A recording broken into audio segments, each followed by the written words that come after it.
जो पतंजलि पर कुटारा घात करते हैं, प्रश्न चिन्ह लगाते हैं, मैं उनके लिए कहना चाहता हूं कि दुनिया के 2% उत्कृष्ट योगदान देने वाले डॉक्टरों की सूची में आचार्य बालकृष्ण जी को रखा गया है। ड्रग माफियाओं की जड़ें आज हिल चुकी हैं, इनकी नींव आज हिल चुकी है कि पतंजलि ने सबका गेट बंद कर दिया। कॉलगेट का गेट बंद कर दिया, पेप्सीडेंट का गेट बंद कर दिया, कोको कोला इस देश से आज भागने की कगार पर है।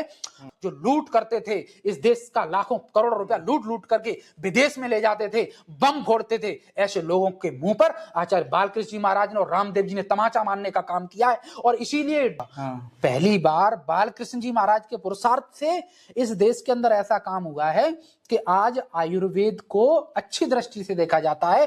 और तमाम इस देश के अंदर कथावाचक हैं, मैं नाम नहीं लेना चाहता हूं, बड़ी शर्मनाक बात है कि हम 8-8 घंटा बैठ करके लोगों को कथाएं बजाते हैं। भाई योगेश्वर श्री कृष्ण भगवान ने श्रीमद् भगवद गीता में कहा है कि कर्म फल सिद्धांत, कर्म की पराकाष्ठा सबसे श्रेष्ठ है दी है। पतंजलि एक ऐसा नाम है जिसने इस देश के करोड़ों करोड़ लोगों को स्वास्थ्य और जीवन देने का काम किया है। पतंजलि एक ऐसी संस्था का नाम है जिसने देश के हजारों लाखों लोगों को रोजगार के साथ जोड़ा है। पतंजलि एक ऐसी संस्था का नाम है जिसने देश के करोड़ों किसानों के जीवन में खुशहाली लाने का काम किया है। नमस्कार, आप सभी का स्वागत है सर्च फंवार में। आज हमारे साथ विनय जी हैं जिनके साथ हम बातचीत करेंगे। बहुत बहुत स्वागत है आपका। बहुत बहुत आभार सुमित जी, आपका बहुत बहुत धन्यवाद। हम आपको देखते हैं मंचों पे, आपकी वीडियो पतंजलि पे कुछ चर्चाएं होती हैं, तो आप सबसे आगे उसमें दिखते हैं। तो क्या रिश्ता है आपका पतंजलि से? देखिए, पतंजलि से हमारी स्टडी हुई है और मुझे लगता है कि पूरे देश में जब आजादी से पहले देश में आंदोलन हो रहा था, बंग भंग आंदोलन हुआ स्वदेशी को लेकर के, जहां पर विदेशी वस्तुओं को जलाया गया। आजादी से पहले देश में जब ईस्ट इंडिया कंपनी इस देश में आई, देखिए भारत की गुलामी की जो नींव पड़ी वो ईस्ट इंडिया कंपनी से आई। जब ईस्ट इंडिया कंपनी का पहला जहाज बंदरगाह पर आकर के रुका तो किसी को नहीं पता था कि भारत की आर्थिक गुलामी की नींव वहां से पड़ेगी। तो एक ईस्ट इंडिया कंपनी ने इस देश को लूट लिया। धीरे धीरे उसने इस देश पर अपना आधिपत्य स्थापित किया, भारत की इकोनॉमी पर अपना होल्ड जमा लिया और हम देश देखते ही देखते परतंत्रता की जंजीरों में जकड़ते चले गए। पतंजलि एक ऐसा प्लेटफॉर्म है जिसने स्वदेशी के प्रोडक्ट्स को न सिर्फ बढ़ावा दिया है बल्कि अपने आप को अच्छे रूप में स्थापित करके और कई विदेशी कंपनियों को इस देश से खदेड़ने का काम किया है। तो स्वदेशी के क्षेत्र में पतंजलि ही नहीं, जो भी कंपनियां काम करती हैं, जो आगे बढ़ना चाह रही हैं, हम उनके साथ हमेशा से कदम मिलाकर के खड़े रहते हैं। और हम चाहते हैं कि पतंजलि जैसी 1000 कंपनियां इस देश के अंदर खड़ी हों, जो देश का पैसा देश में रहे और समाज के लिए लगे, शिक्षा पे खर्च हो, चिकित्सा पे खर्च हो।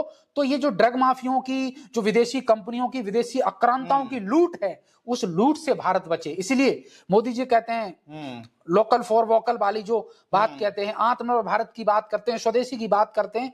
तो भारत आत्मनिर्भर कैसे बनेगा? भारत $5 ट्रिलियन की इकोनॉमी कैसे बनेगा? जब हम स्वदेशी वस्तुओं को खरीदेंगे। और ये सरकारों की जिम्मेदारी नहीं है, ये जिम्मेदारी हमारी है। जब हम स्वामी जी को देखते हैं या पतंजलि के प्रोडक्ट को देखते हैं तो कहीं ना कहीं वो बीजेपी की एक विंग लगती है। इसमें क्या कहेंगे आप? देखिए, मैं ऐसा मानता हूं कि श्रद्धेय स्वामी जी ने, रामदेव जी महाराज ने बहुत पुरुषार्थ किया है।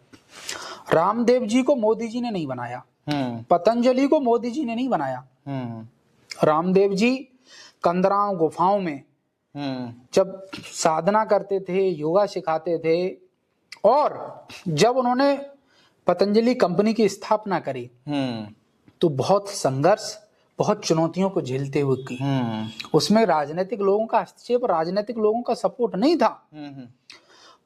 भ्रष्टाचार के खिलाफ उन्होंने जो आंदोलन किया, उस आंदोलन को आधार मिला। स्वामी जी का संकल्प अच्छा था, नीतियां बेहतरीन थी, तो जनता का सपोर्ट मिला, बीजेपी का सपोर्ट मिला।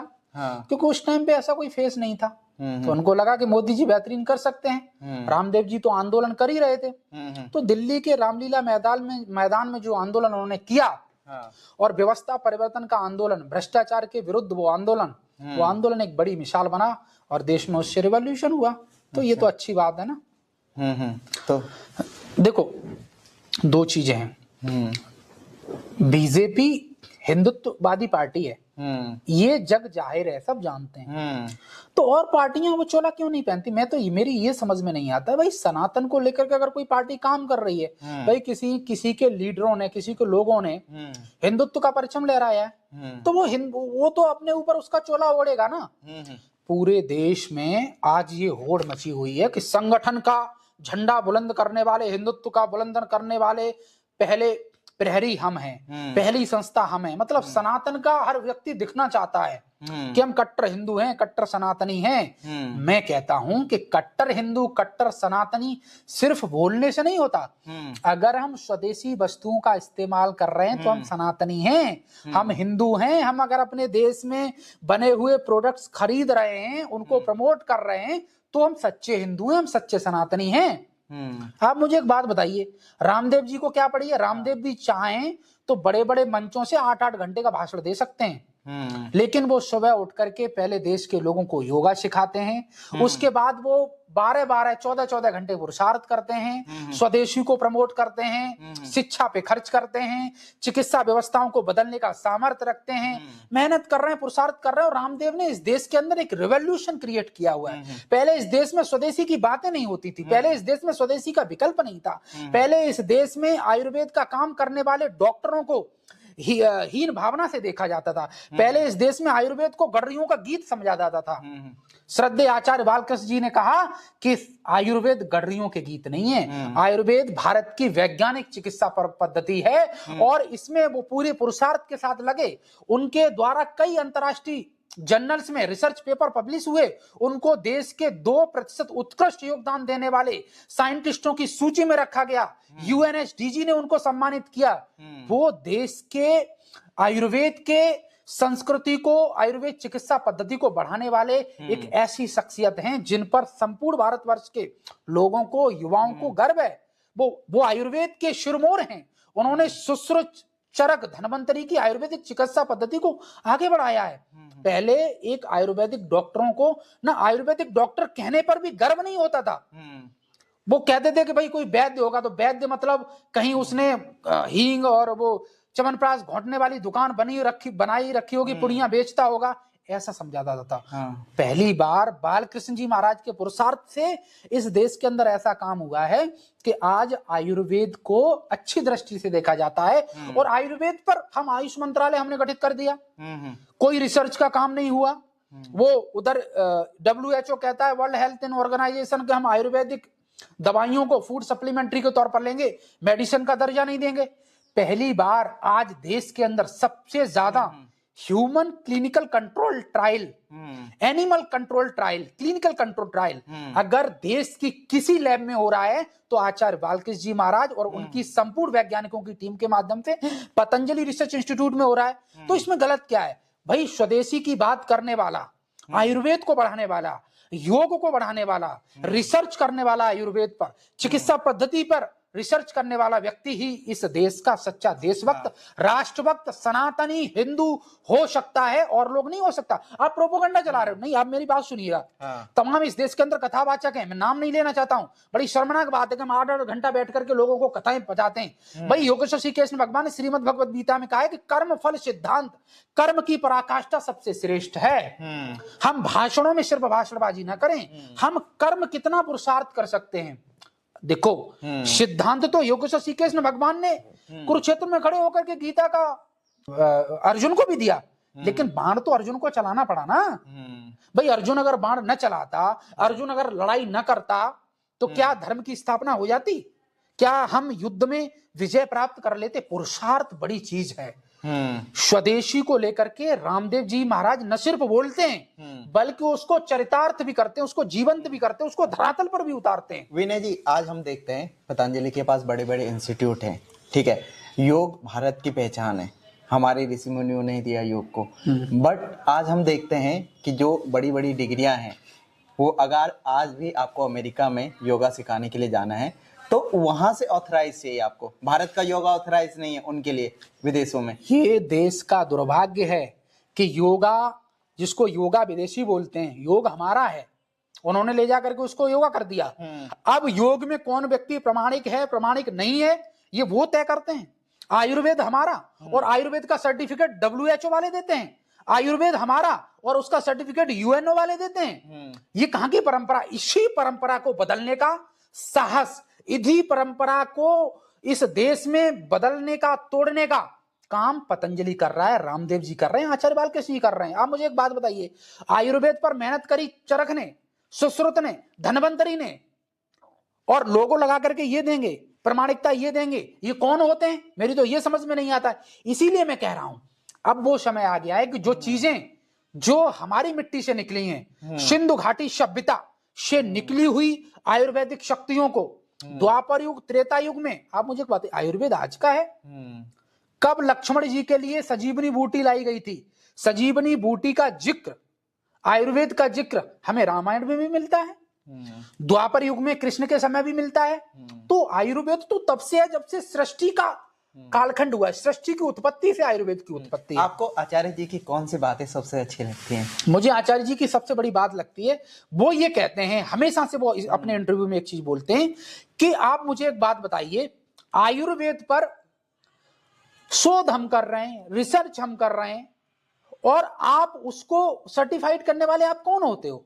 भाई, आयुर्वेद को सर्टिफिकेट देने वाला, आयुर्वेद को सर्टिफाई करने वाली, वैधानिक बताने वाली वही संस्था हो सकती है जिसने योग पर काम किया हो, रिसर्च किया हो। अब मुझे एक बात बताइए, वो लोग इस देश में आयुष मंत्रालय वो लोग चला रहे हैं जो लोग, जिनको आयुर्वेद का नहीं पता, जिनको ये नहीं पता कि हल्दी खाने से या अदरक खाने से हमें क्या लाभ होता है, गिलोय खाने से हमारी इम्यूनिटी बूस्ट होती है, तो त्रिफला खाने से हमारा पेट साफ रहता है, हमारे वात पित्त कफ सम होते हैं। तो ऐसे लोग को पता नहीं है, वो लोग मंत्रालय पे होल्ड करके बैठे हैं, तो परिवर्तन कहां से होगा? अच्छा, पहली बार आचार्य बालकृष्ण जी महाराज ने ये सामर्थ्य इस देश के अंदर दिखाया है कि आज जो देश के वैद्य हैं वो अपने आप को आयुर्वेद का वैद्य कहने पर गौरव की अनुभूति करते हैं। आज से 15 साल पहले इस देश में ऐसा नहीं होता था। बोला कि कोई आयुर्वेद की दवाई देने वाला होगा, बोला एक छोटी सी दुकान होगी, पुराना सा गेट चढ़ा होगा, कुछ शीशियां पीछे रखी हुई, उसमें कुछ चूर्ण वगैरह, कुछ भूसी वगैरह रखी होगी, वो दे देगा वैद्य। तो लोग ले जाकर के घर पे फेंक देते थे, खाते भी नहीं थे।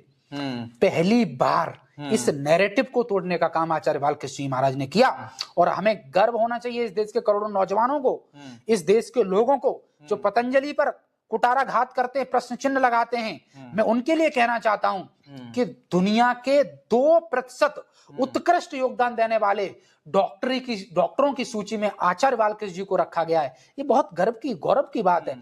तो पतंजलि इस देश के अंदर एक बहुत बड़ा रिवॉल्यूशन का नाम है। पतंजलि क्रांति है, पतंजलि व्यवस्था परिवर्तन का नाम है, पतंजलि स्वदेशी का एक ऐसा नाम है जिसने घर घर तक पहुंच करके इस देश को आर्थिक मजबूती दी है। पतंजलि एक ऐसा नाम है जिसने इस देश के करोड़ों करोड़ लोगों को स्वास्थ्य और जीवन देने का काम किया है। पतंजलि एक ऐसी संस्था का नाम है जिसने देश के हजारों लाखों लोगों को रोजगार के साथ जोड़ा है। पतंजलि एक ऐसी संस्था का नाम है जिसने देश के करोड़ों किसानों के जीवन में खुशहाली लाने का काम किया है। पतंजलि एक ऐसी संस्था का नाम है जिसने योग के प्रचार प्रसार के माध्यम से लोगों से ये कहा कि आप कोई दवाई मत खाओ, आप योग के साथ जुड़ो और अपने जीवन को निरोगी बनाओ। पतंजलि एक ऐसी संस्था का नाम है जिसने कहा कि स्वदेशी के दम पर ही भारत विश्व गुरु बन सकता है। पतंजलि एक ऐसी संस्था है जिसने ये कहा कि शिक्षा के क्षेत्र में क्रांति करने से, गुरुकुलों की स्थापना करने से, आयुर्वेद की पुनर्प्रतिष्ठापना करने से और नए नए गुरुकुल खोलने से ही भारत जगत गुरु विश्व गुरु बन सकता है। उस पतंजलि के साथ आज देश का हर एक व्यक्ति खड़ा है, हर संस्थाएं खड़ी हैं, हर वो लोग खड़े हैं जो चाहते हैं कि इस देश में स्वदेशी का युग आए, स्वदेशी प्रमोट हो, भारत फिर से जगत गुरु विश्व गुरु बने और लाखों करोड़ रुपया लूटने वाले ये दुराचारी व्यभिचारी लोग, ये आक्रांता लोग, ये देशद्रोही लोग, ये ड्रग माफिया लोग जो दवाइयों के नाम पर, आयुर्वेद के नाम पर जो लूट करते थे, इस देश का लाखों करोड़ रुपया लूट करके विदेश में ले जाते थे, बम फोड़ते थे, ऐसे लोगों के मुंह पर आचार्य बालकृष्ण जी महाराज ने और रामदेव जी ने तमाचा मारने का काम किया है। और इसीलिए ड्रग माफियाओं की जड़ें आज हिल चुकी हैं, इनकी नींव आज हिल चुकी है कि पतंजलि ने सबका गेट बंद कर दिया, कॉलगेट का गेट बंद कर दिया, पेप्सीडेंट का गेट बंद कर दिया, कोको कोला इस देश से आज भागने की कगार पर है। तो इन कंपनियों को बैकफुट पर ले जाने का काम पतंजलि ने किया है। इसलिए ये लोग आज पतंजलि के जो घी है, जो पूरा प्रामाणिक है, वैज्ञानिक है, उस पर प्रश्न चिन्ह लगाने का काम कर रहे हैं, दुस्साहस कर रहे हैं, ये लोग कभी इसमें कारगर नहीं होंगे। विनय जी